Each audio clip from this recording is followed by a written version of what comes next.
Il y a 800 ans, quelque part dans le Pacifique, une pirogue fendait les ténèbres sans terre en vue. Ses occupants naviguaient depuis des semaines. Sans boussole, sans carte, rien que l'océan à perte de vue, et un navigateur qui lisait le ciel à l'œil nu. Ils cherchaient une terre qu'aucun être humain n'avait jamais vue. Ils l'ont trouvée. Et pendant 2 siècles, après l'arrivée des Européens et leurs premières questions, nous avons cru comprendre qui étaient ces gens et d'où ils venaient. Les érudits étaient d'accord. Les manuels scolaires le disaient. L'histoire des origines des Maoris semblait établie.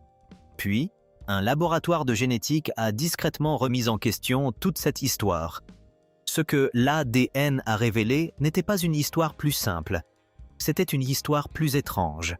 Une histoire remontant à des milliers d'années et 2 mondes totalement différents, dont personne n'avait pensé à s'intéresser jusqu'à ce que les preuves rendent l'évidence impossible à ignorer.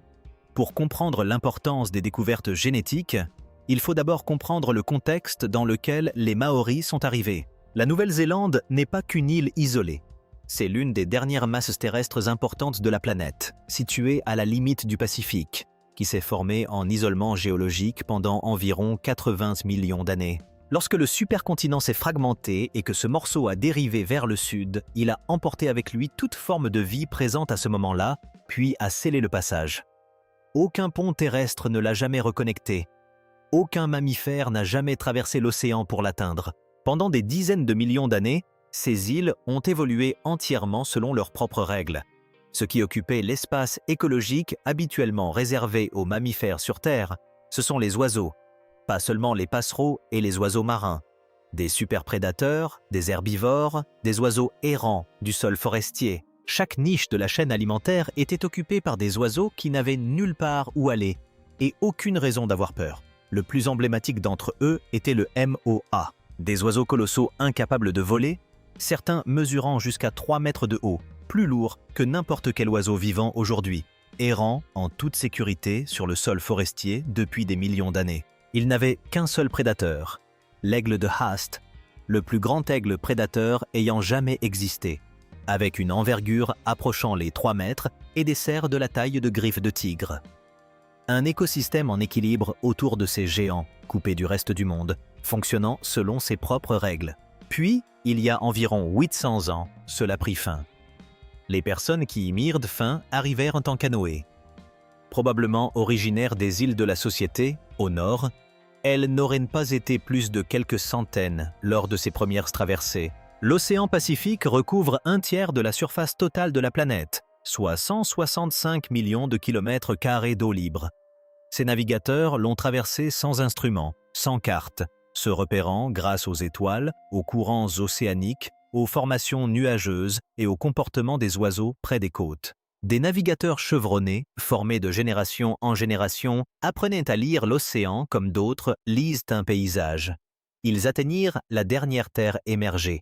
Ils s'y installèrent. Lorsque les navires européens apparurent à l'horizon au XVIIe et XVIIIe siècle, ces premiers centaines de colons étaient devenus une population d'environ 100 personnes. Ils avaient exploré toutes les côtes, franchi toutes les chaînes de montagnes, développé une société complexe avec des réseaux commerciaux, des traditions orales, un art élaboré et des techniques de guerre.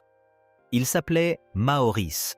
Ils appelaient leur terre Aotearoa, le pays du long nuage blanc. Pendant 2 siècles après le contact, la question de l'origine exacte de ces peuples semblait simple. Les érudits ont tracé une ligne de démarcation à travers la Polynésie jusqu'à l'Asie du Sud-Est et ont considéré la question comme résolue. Elle ne l'était pas, loin de là. Le modèle qui a dominé la pensée académique pendant la majeure partie du XXe siècle s'appelait l'hypothèse de la sortie de Taïwan, et à première vue, il était convaincant. L'argument principal était le suivant. Il y a environ 50 ans, des communautés agricoles de l'île de Taïwan, puis des îles d'Asie du Sud-Est ont migré. Ils transportaient avec eux un héritage reconnaissable, des cultures spécifiques, des styles de poterie spécifiques, des langues spécifiques appartenant à une famille aujourd'hui appelée austronésienne, qui s'étend aujourd'hui de Madagascar à l'ouest jusqu'à l'île de Pâques à l'est, soit la plus vaste répartition géographique de toutes les familles de langues au monde. L'expansion fut progressive, générationnelle, île par île, et à mesure que ces populations se déplaçaient, elles laissaient des traces. Les archéologues les ont suivies. Le marqueur le plus clair était un style distinctif de poterie décoré de motifs complexes, estampés dentés, que l'on retrouvait sur des sites s'étendant de l'archipel Bismarck, près de la Nouvelle-Guinée, jusqu'à l'est, en passant par Vanuatu, Tonga et Samoa. Le peuple qui l'a réalisé est connu sous le nom de culture Lapita, et pendant des décennies, les Lapita ont été considérés comme la preuve irréfutable, les ancêtres directs de tous les Polynésiens ayant jamais vécu. Le lien entre les agriculteurs de Taïwan et les navigateurs qui ont finalement atteint Hawaï, l'île de Pâques et la Nouvelle-Zélande. Les preuves à l'appui étaient insubstantielles. L'analyse linguistique a montré que les langues polynésiennes partageaient des racines structurelles profondes avec les langues parlées à Taïwan et aux Philippines. Les preuves agricoles ont montré que les mêmes cultures, taro, igname, fruits à pain, se déplaçaient vers l'est à travers le Pacifique dans la même direction que la poterie. Des animaux domestiques, porcs, poulets, chiens, sont apparus sur les sites Lapita selon des séquences compatibles avec l'expansion d'une seule population emportant son mode de vie avec elle à travers l'océan. On pourrait tracer des flèches sur une carte. Asie du Sud-Est, Mélanésie, Polynésie occidentale, Polynésie orientale et enfin Nouvelle-Zélande. Les flèches semblent correctes. Le modèle a été publié dans les manuels scolaires. Il a été enseigné dans les universités. Il est devenu le cadre de référence pour comprendre les origines des Maoris et de tous les autres peuples polynésiens. Et pendant des décennies, personne ne l'a sérieusement remis en question. Il y avait juste un problème. Le modèle était construit presque entièrement à partir d'objets, poteries, récoltes, outils en pierre, arbres linguistiques. Autant de preuves légitimes, autant de preuves réelles. Mais rien n'était de l'ADN. Et comme cela s'était produit au Sahara, comme cela s'était produit en Amérique, dès l'instant où les chercheurs ont cessé d'étudier les objets et ont commencé à étudier les génomes, les lignes nettes de la carte ont commencé à se brouiller, car les os racontaient une histoire différente de celle de la poterie. Et la différence entre ces deux récits s'est avérée être l'une des découvertes les plus surprenantes de l'histoire récente de la génétique humaine. Lorsque les généticiens ont commencé à extraire de l'ADN ancien de restes squelettiques à travers le Pacifique, ils s'attendaient à confirmer ce que l'archéologie avait déjà suggéré. Une expansion linéaire depuis l'Asie du Sud-Est. Une population, une direction, une histoire. Or, ils en ont découvert deux. Chaque génome polynésien séquencé porte des ancêtres issus de deux sources profondément distinctes. La première est est-asiatique, ce qui correspond à l'expansion des Lapita depuis Taïwan et l'Asie du Sud-Est. Simple, attendu, exactement là où la piste de poterie indiquait le chemin. La seconde est papou, originaire des populations de Nouvelle-Guinée et des îles environnantes de l'Océanie. L'une des lignées les plus anciennes et les plus distinctes génétiquement de la planète. Un groupe dont les ancêtres vivaient dans cette région depuis au moins 40 ans avant l'arrivée du peuple Lapita. Ces deux lignées ne devraient logiquement pas se trouver dans le même génome. Elles proviennent de populations séparées par des dizaines de milliers d'années d'évolution indépendante. Et pourtant, chez tous les Polynésiens testés, des Samoa à Hawaï en passant par la Nouvelle-Zélande, les deux sont présents. Chez les Maoris, en particulier, la composante papou n'est pas une trace. Elle représente une fraction substantielle du génome total. Le premier réflexe a été de l'expliquer par un métissage tardif. Peut-être les navigateurs polynésiens ont-ils acquis progressivement des ancêtres papous au fil de leur traversée de la Mélanésie, à l'est. Une lente accumulation de contacts étalés sur des siècles. Voilà l'explication la plus simple. L'ADN ancien l'a écarté. Des chercheurs qui ont séquencé les génomes de restes squelettiques polynésiens anciens ont découvert que les lignées ancestrales asiatiques et papous étaient déjà pleinement intégrées avant le début de la grande expansion vers l'Est. Il ne s'agissait pas d'un mélange progressif. Il s'agissait d'un événement précis ou d'une série d'événements condensés dans le temps, survenus quelque part près de l'Océanie, très probablement dans les îles de Vanuatu ou la région qui les entoure, avant même qu'un ancêtre polynésien ne prenne la mer pour le Pacifique. Deux mondes sont entrés en collision en un seul lieu. Des agriculteurs d'Asie de l'Est se déplaçant vers le sud et l'Est le long de la piste Lapita.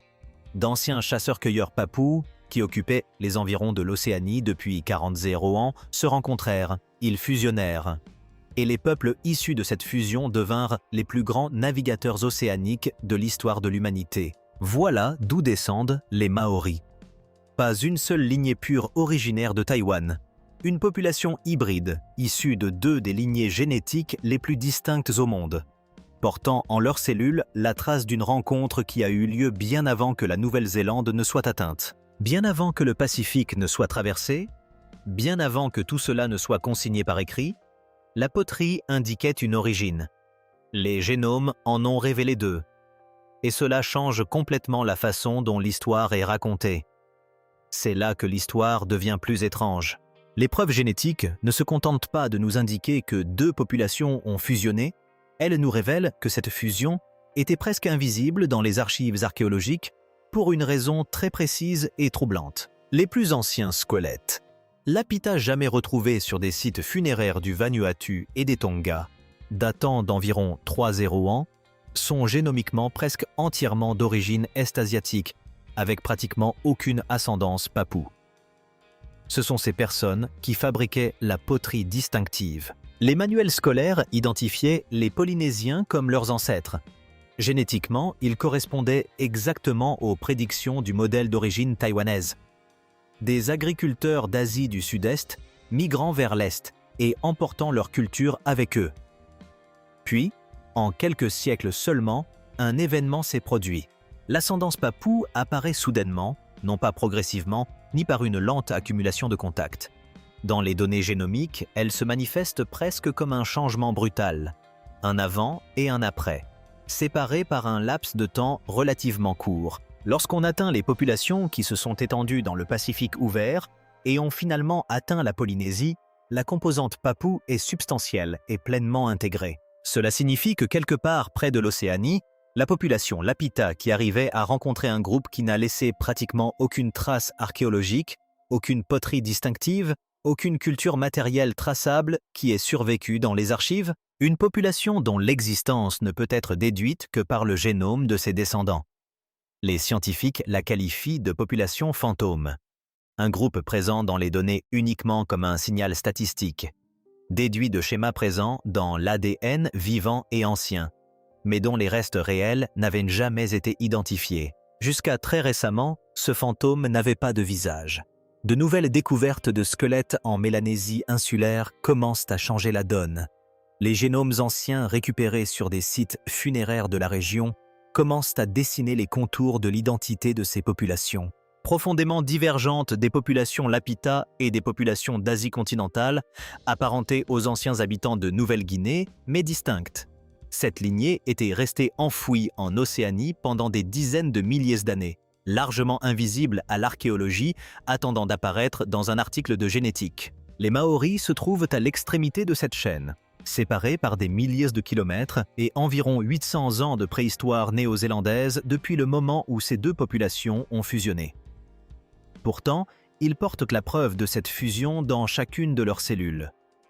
La population fantôme est inscrite dans leur génome. L'ancienne lignée papoue, totalement ignorée par l'archéologie, est inscrite dans le même ADN qui remonte à Taïwan et à l'Asie du Sud-Est. La poterie racontait une histoire, les ossements une autre, et le fantôme celle que personne n'avait pensé à chercher. Il y a là un point qui mérite qu'on s'y attarde, car pendant que les généticiens s'employaient à démanteler le modèle d'éradication de Taïwan, la tradition orale maori avait discrètement préservé une image bien plus complexe. Dans la tradition maori, la terre ancestrale est appelée Hawaiki, pas une île isolée, pas un point précis sur une carte. Un lieu au-delà de l'océan, chargé de sens, représentant à la fois une origine géographique et spirituelle.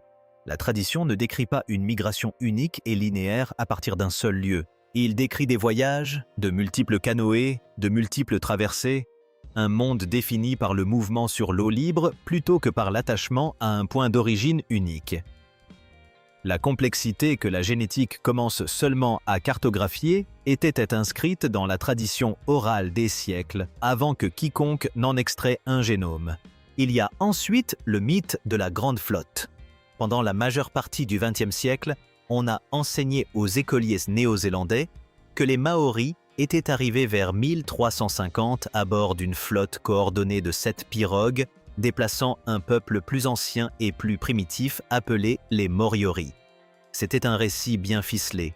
Elle était également presque entièrement fabriquée de toutes pièces, élaborée en grande partie par des érudits européens au XIXe siècle, puis intégrée au système éducatif où elle a persisté pendant des générations.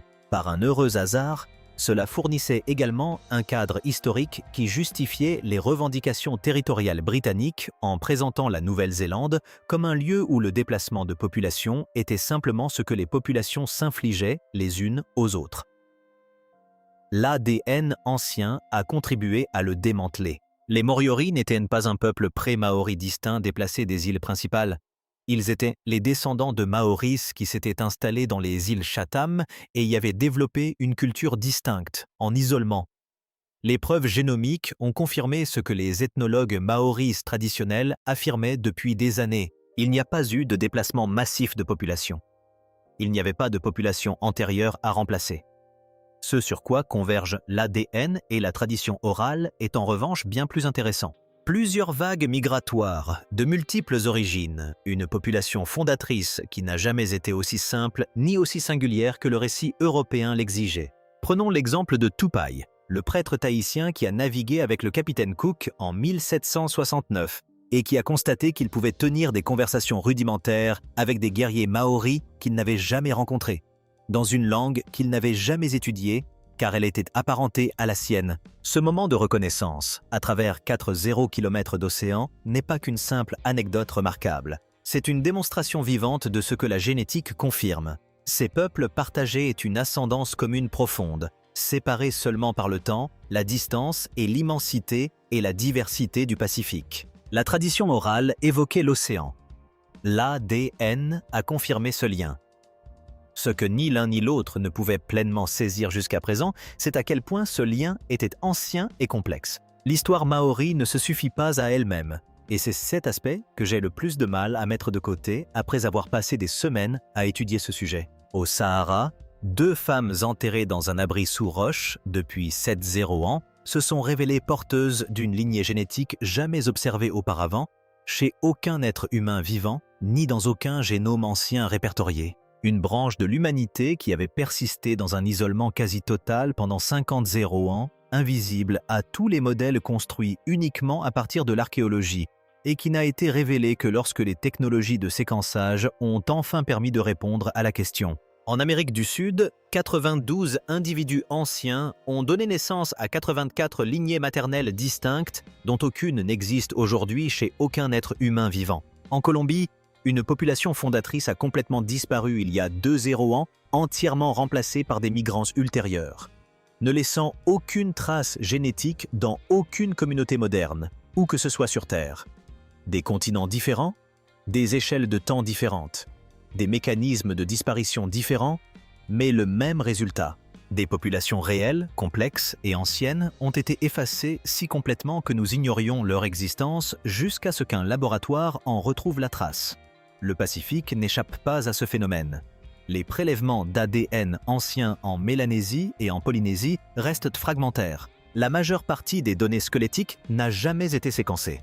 La population fantôme qui a contribué à l'ascendance de chaque génome polynésien a été à peine entrevue. Il existe très certainement des lignées reposant dans des sites funéraires non fouillés à travers les îles du Pacifique qui réécriront des parties de cette histoire de la même manière que les femmes Takarakori ont réécrit l'histoire de l'Afrique du Nord. Ce que nous savons pointe clairement dans une seule direction. L'arbre généalogique humain n'est pas un diagramme simple. C'est un enchevêtrement de lignées qui se sont divisées, fusionnées et divisées à nouveau, dont beaucoup se terminent sans descendance, la plupart n'ont jamais été étudiées, certaines ne sont récupérables que si la conservation a été favorable et qu'une équipe de recherche s'y est intéressée. L'ADN de rats trouvé sur les premiers sites néo-zélandais suggère de multiples vagues de colonisation arrivées autour du XIIIe siècle. Non pas une seule flotte, non pas un seul moment, mais une série de passages dont toute la complexité génétique n'a pas encore été cartographiée. Chacune de ces pirogues transportait potentiellement une part légèrement différente de la diversité de la population fondatrice. Quelle part de cette diversité subsiste dans les génomes maoris modernes? Quelle part a été perdue lors des effondrements démographiques qui ont suivi l'extinction du peuple maori? Ce ne sont pas des questions rhétoriques, mais des questions ouvertes, et les réponses nécessitent de l'ADN ancien provenant de restes squelettiques néo-zélandais, une recherche qui, dans la plupart des cas, n'a pas encore été entreprise.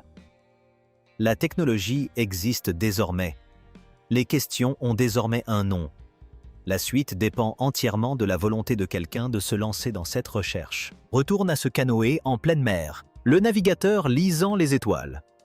Il ignorait que le sang qui coulait dans ses veines portait en lui deux mondes anciens, une lignée issue des fermes et des côtes d'Asie du Sud-Est, et une autre provenant de peuples ayant vécu dans les îles proches de l'Océanie pendant 40 ans avant même l'arrivée de ses ancêtres. Il ne connaissait que l'océan, le vent et une destination qu'il n'avait pas encore vue. Les Maoris ne venaient pas d'où nous le pensions, mais la vérité est bien plus étonnante que toute simplification. Ce qui me marque, ce ne sont pas les réponses apportées par l'ADN, mais l'immensité des questions qui restent sans réponse. Des sites funéraires non fouillés, des génomes non séquencés, des lignées enfouies dans le Pacifique qui pourraient réécrire cette histoire dès que quelqu'un se décidera à les chercher. La pirogue est toujours là, nous ne l'avons simplement pas encore trouvée.